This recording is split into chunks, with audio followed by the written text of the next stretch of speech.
STUARTIZM Designs. We're going to be pouring up some skulls today. Let's go over some of the materials we're going to need. See from the camera that we're looking at foam at 26. We're going to be using foam at 26 and foam at 10. The 26 and 10 dictate pounds per square foot. The 26 is almost like liquid plastic, and the foam at 10 has a real good rigidness to it, and can take a real good beating. We're going to be placing the 26 in the molds first, and then we are going to place the 10 over the top of it. We're going to be doing half skulls because we're going to be utilizing them both for some tombstones and for our lumps of goo for the trade show coming up. The other thing we're going to need is we're going to need some of this. Okay, there's your man ease release 2831. That is our mold release. It is a brushable mold release. And then, of course,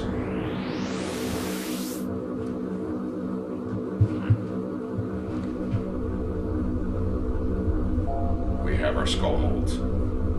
I got 2 up right now, and we have placed them at an angle, so we'll be getting the full face, a portion of the back, but not the full skull, because we're utilizing this for making some stuff that go into graveyards and things, so we don't need a full skull. Don't pour up a full skull if you don't have to. The material is expensive, goes a long ways, but the material is expensive, so take it easy. This is Mold Max 30 from Smooth On, and we produce the skull in either clay or sculpted plaster, and then made our mold. And I usually like to do a poured mold versus brush on, where we have to have a mother mold with it. This way, this bad boy take a lot of beating, and I can get a lot of pulls out of this. Now we're going to want to brush in our 2831 mold release for 2 reasons. Obviously, the first one is to get the skull out, because I've had some where I got a little cheap on the mold release, and I basically had to throw the mold away because I couldn't get the sucker out of there. The second is it protects the mold from the heat of the expanding foam. The foam will heat up to 400 degrees, which brings to the next point of making sure you got gloves, cups, stirring sticks. We like to go to Walmart and buy these big bad boys right here, and they do a fantastic job for stirring them up. So first things first, let's sit there and mold release our molds. Using a 2-inch chip brush, we are going to mold release, and don't go cheap on the mold release, okay? Even though you are only going to have the foam touch a certain portion, you're going to want to sit there and make sure the entire thing is covered. And I also place it in this area as well. Don't worry about dirt or grime. The molds get a pretty good beating after a while, but the end result is still the same. We want to make sure that if any mold comes out, you're going to be able to get the bad boy out. So we can there and come along, hit this. I have these cuts in the back because if we want to pour up a full skull, we will sit there and use straps to put them together, and then be able to peel this back in order to get them out. So we're gonna here, and we're gonna do a real nice covering over of this. Don't worry about that mold, we'll just pop it back up when it's done. Another thing too, before we sit there and pour in our foam, we have 2 things. Number 1, you want to make sure your molds are warm. Cold molds will react very poorly with the foam. 2, the mold release would take forever to dry. Okay, this is our first pour on these molds. The first one's always the worst. After that, you can start pounding them out like there's no tomorrow. So normally in an area, I'll have 10 or 15 of these lined in a row, mix up foam, and pour up all these skulls all at the same time. So in an afternoon, you can pour up a whole bunch of skulls. But the first time you do it for that particular day, the molds will be cold, and so we're going to want to just get them to room temperature. Sometimes I'll take them and even put them out in the sun to get them hot, because the hotter they are, the mold release will dry quickly and the foam will expand a lot better. The foam is really susceptible to heat for just expansion and drying time. If you do it in the cold, it's going to be sluggish and take forever to dry. So when we sit there and do the first pour, we got to wait like 20-25 minutes to make sure that every ounce of that mold release is dry. You're going to have a reaction from the foam if it's not. So sometimes it will pool in certain areas, and especially in the nasal areas and in the teeth. So we want to make sure this dries, and then once she is, it's time for the foam.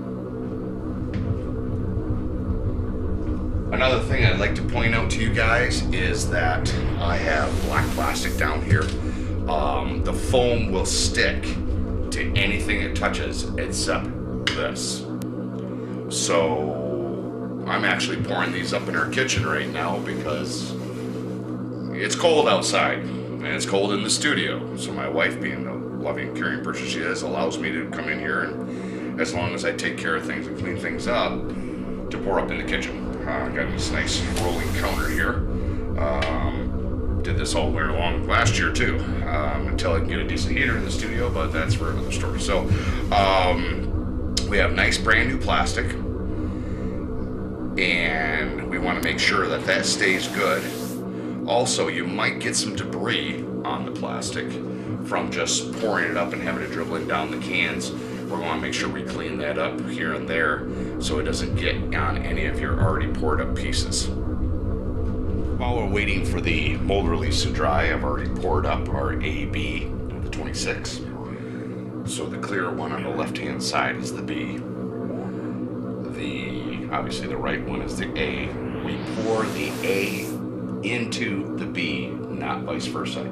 This is a 1-to-1 mixture, but I usually, if I don't have a scale, I will sit there and pour up a little bit more of the B, add in the A, because of the A is very thin and the B is very thick. So we can pour this up, let it sit there, and wait until our molds are correct and ready for pouring, and then we'll start mixing. And then it's time for some hot skull action. Another thing about the foam before we pour it into its respective cups is shake it really well. Usually if we have to do an order of skulls for somebody, we'll go days with it, and each and every day needs to be shaken really well, because some of the solids will settle to the bottom. So make sure you shake it really well before you pour it in your cup, and before mixing. So we have a few more minutes, and then it is time for mixing and pouring. And then we'll watch all that happen. It's going to be a good time. All right, she is ready to rock. So we're going to take this, and we're going to pour the A into the B. Try to get as much out of there as you can. And then you can keep that cup for the next time when you pour up the A, and then just get a new cup for the B. And we're going to stir that up real good and go around in circles, and make sure you dig down on the bottom. We want to make sure that we're mixing the chemicals together real well. Also, the harder you stir it, more air bubbles, more air you are bringing into the concoction. So I like to just work it around. I scrape the edges, scrape the sides. What we don't want is poorly mixed foam to get mixed in with the other stuff. That will cause soft spots in your foam. So come along, scrape it real good, make sure you're getting that all mixed together. Now the 26 will start heating up really fast. So what I do is I set that down and let it set up for a second. And then you can feel the heat through the cup. We're gonna pour, and what I do is I like pouring around the teeth first and just let it flow right past the nasal area.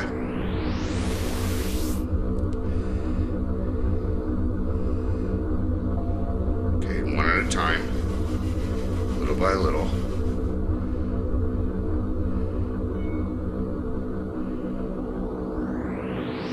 Now this stuff will start to expand a lot faster than the 5, 10, or 15. I'm going to set the cup down because that stuff will start to expand. We'll grab it out of there later on. But then I'll take my popsicle stick I just used and I'm going to start whipping that around inside of the mold, making sure that it's covering over the teeth, the eyes, and parts of the jaw, and even up to the chin. See inside there where she's already starting to set up, and we gotta get this here going too. And we'll get that all around there. Now this is gonna create a really nice hard structure on the area. And if she doesn't work out the first time, sometimes you have to do just another re-pour. I'm gonna grab some of this out of the cup. I'm gonna spread that around. She's already getting hard. This stuff moves fast. Now we got the foam poured in, and I did not get what I wanted around the teeth area. So I am going to mix up just a small amount of the foam. See that there? Bottom of the cup. And then we are going to really whip this good. And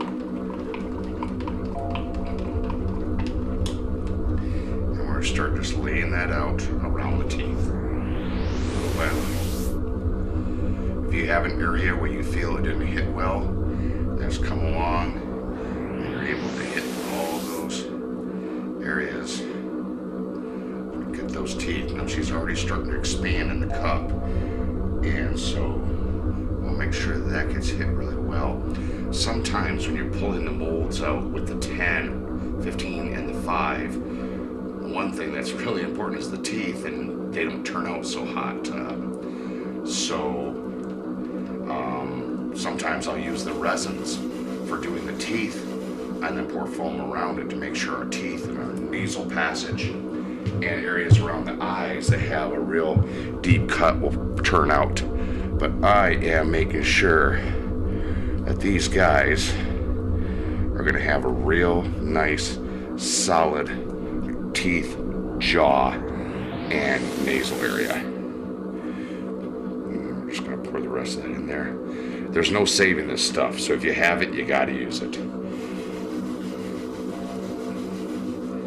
And then we are going to let that set completely. We're not going to try to pull them out. We're going to give it about 15 minutes. Again, brand new use of the molds today. We're going to let these things sit 15, 20, and then it's time to introduce the foam at 10.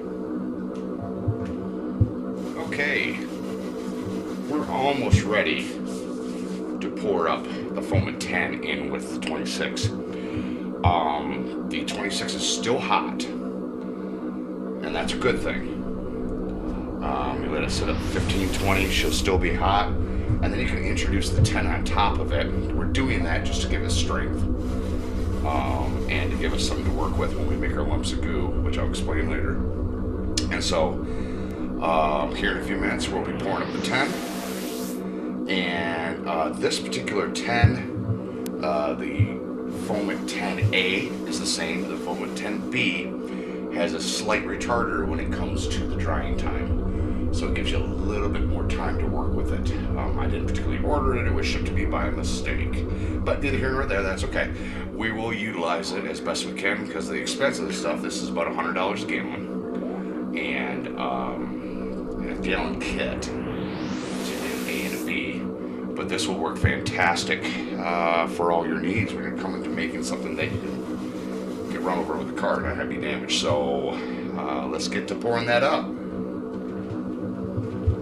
Okay, still hot. We are going to get this stuff poured in there. And again, have a lot more time to work with this particular concoction. And we are going to first do some right here on the jaw.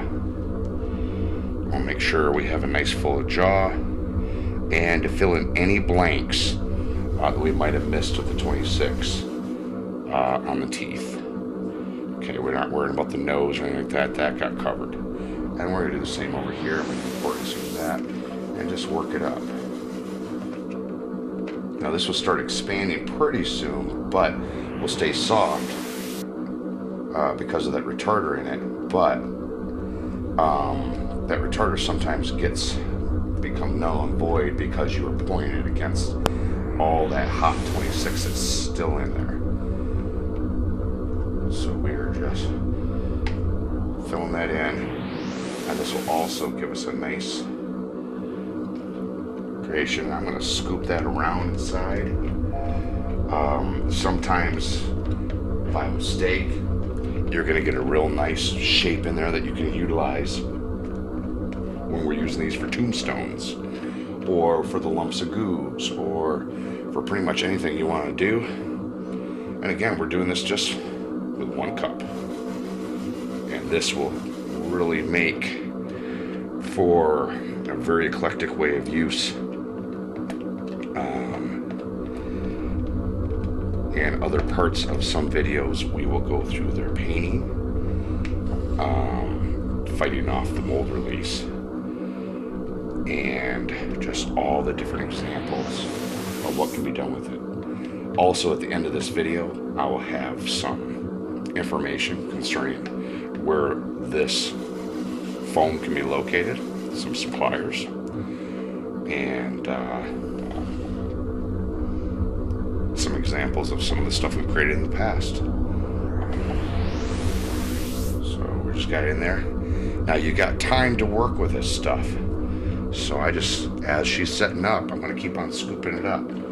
Again, skull is not so much the back of the area, it is your front, nasal passage, nose, and the teeth, along with a nice jawline. What happens, the rest of the skull for this particular adventure doesn't really mean much. We also can come and grab the mold and just set it up a little bit more. Now she's going to pour off the side. When I do that, when she starts to expand, and this is where the expansion comes into play. You can see some of the bubbling inside there. All right, she's expanding nice, covering over the areas where the teeth end up into the jaw area. In this particular instance, we don't have to worry about the eye sockets or the nasal passage, but we do want to make sure we have great things going on with, of course, the teeth, the chin, and that area. So right now I have areas here where she's not covering properly, and because of that retarder, I'm able to start moving that foam. Nice thing about this foam too, it's self-skinning. So when you pour up your foam, your mold, I always put a high gloss clear coat on all of the pieces I'm going to mold, because that gives me a nice smooth surface inside the silicone mold and creates a fantastic skin when the foam starts to rise. When she's fully dry, you won't see all these areas that are all pocked. It will have a nice skin on it for painting and all that good stuff. So she's starting to expand up, and just you can work it. And a lot of times I'm doing this when we got 10 of them in a row, but here, for the example for you guys, we're doing it just with these two. And if you don't want it like totally pouring out, Again, that's why the plastic's on the table. We're just going to keep on moving it around. And I might even sit there and bring some of this stuff up inside there. And that actually creates cool applications if you want to take the skull and move it to the, put it sideways. These little tendrils I'm creating will turn out fantastic because they'll get hard as a rock once I'm done. This is not great stuff. Okay, this is the real industrial application. The 26 can be drilled and tapped. That's how hard some of this stuff is. And also, if you ever wanted to, you can take these molds and you can tilt them sideways to create half skulls that look like they're coming out of the ground for your graveyards and stuff. And that is a wonderful application.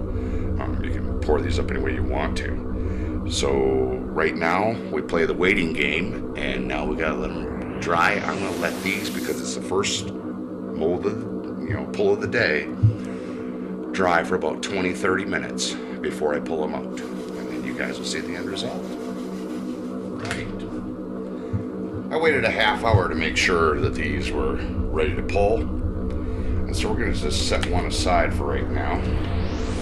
Bring this up, and we're going to very carefully, and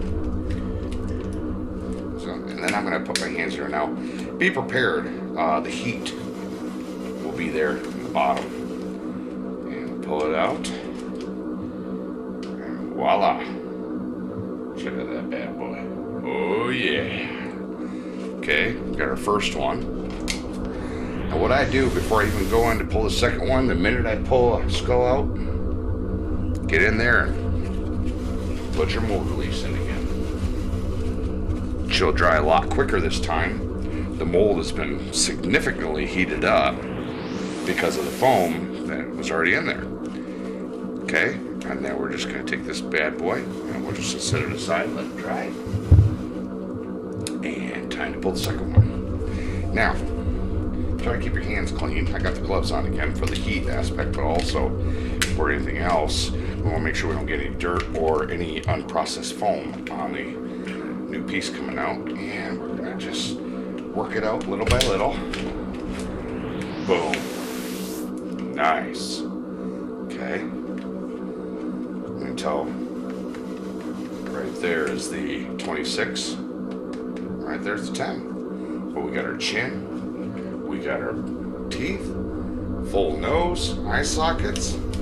Fantastic. Came out great. So, there we go. We have our skulls pulled. We'll set this one aside for a second. I want to show you guys something real quick. This was the original. Okay, this is made out of plaster. I sculpted it, and then what we also did is later on to change it up, made some additions with some clay, and then we painted it black and then clear coated it before we poured it over the silicone mold. And you can see this is the original, and here's the foam. Don't worry about the changes in color from 26 to 10, because what we're going to do is in the next episode we'll be producing what we call here at the Smith home a lump of goo, and then we will be painting it, and we're going to go with a look like rock formation, and we'll go nice in the graveyard. So thanks a lot for watching. We're going to have some examples of what we've done in the past in the back of this after I'm done talking, and there'll also be a resource guide for where you can acquire the raw materials. Hey, let's go make a skull, okay? Take care. God bless.